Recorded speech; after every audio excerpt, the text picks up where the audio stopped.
Hey guys, back with another video. It's your girl here, Gender Mason, back again. This is Gender Tells a Vision. Today we're going to talk about Esau and Jacob and destiny swapping. So let's get into it, you guys. If you don't know, this is Gender Tells a Vision. Go ahead and subscribe, like the video, share the video, and comment underneath the video. I like to interact with you guys, and yeah, go ahead and give your opinions, whatever you think about the video. Okay, so today we're talking about Esau and Jacob. Their mother, Rebecca, right?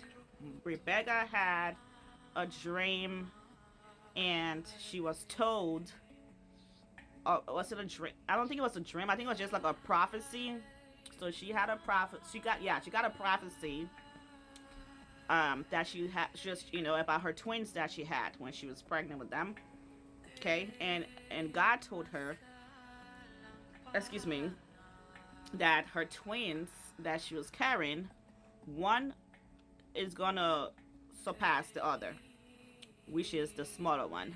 The smaller baby will surpass the bigger one, and one of them will be stronger than the other. And also, he had favored one of the twin more than the other one. That's what it kind of looked like to me, because of what the prophecy said, that the younger baby will surpass the bigger one. Pretty much like the younger boy is gonna do much better in life, kind of thing, more than the bigger one, something like that. Let me see, I wrote this down, you guys. Let me get into my notes.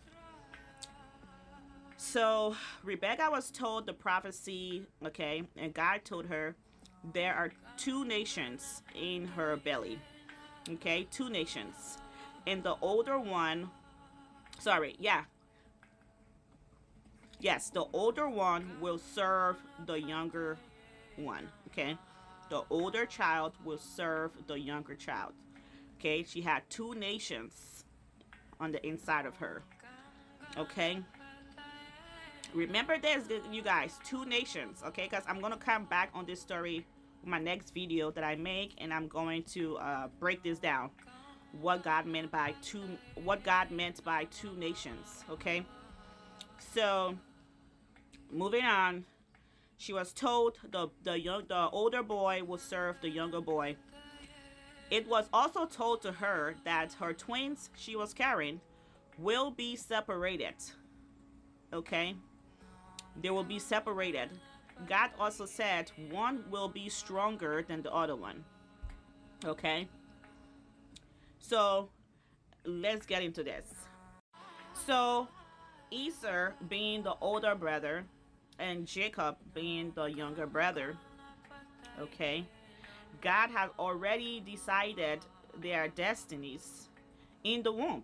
While they were still in the womb, God had already decided their destiny. So I'm gonna go ahead and say this. So they're still in the womb. They haven't committed no crimes. They haven't done nothing bad. They haven't sinned against God yet. Okay, they're still in the womb, and God decided this destiny for both of them. Okay, this path for both of them, and He had favored one of them more than the other one, without them even committing any sort of crime yet for Him to judge them. He had already planned their paths in a way where the other one's gonna feel like he's being judged, like he's being punished for something that he did against God, something like that. So this is very wild to me, you guys. Let's break this down. Okay, so the babies, they do not know their right from their left. They don't know good or bad. They're just still babies in their mother's womb. They do not have any clue of good and bad. Okay, so there's no way they could choose what was good and what was bad to do. But As they were in the womb, God had already seen like the future. That's what I'm going to say. I think he had already taken a look at the future, and that's why he decided the paths that he decided for them. That's what I'm going to say about this, because this is so weird to me that God would decide this path for the twins when they had not already committed any sin against him. Okay? He said they will be separated. Okay? He said there were two nations and they were going to be separated, and one would serve the other. The younger one, he had decided the younger one was going to serve the older one. When back in the days, usually the older one is supposed to be the one for the younger one to serve. Okay? But God had flipped this script around, and he decided that the younger boy would serve. Well, sorry, the younger boy would be served by his older brother. Okay, why would God do this? Why would God do this? Okay, if he did, the only thing I'm gonna say why. Okay, I'm gonna say the reason why he would do this is if he had already seen farther in the future what will happen between these two, and who's gonna cause the separation between them.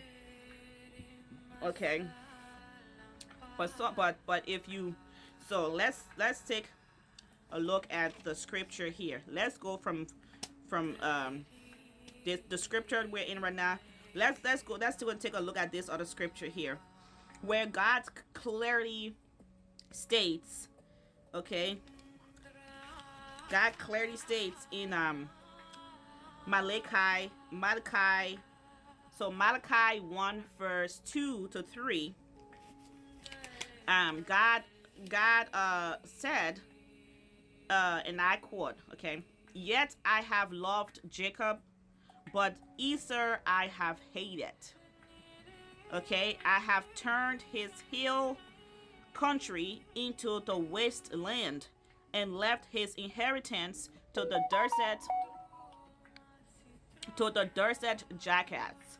Okay, like, why would God say this? He said, "Yet I have loved Jacob," which is the younger brother. Okay, but Esau, which is the older brother, he says, "I have hated, and I have turned his hill country into wasteland." Okay, and his inheritance, okay, left his inheritance to the desert jackals. So you guys, this is crazy to me.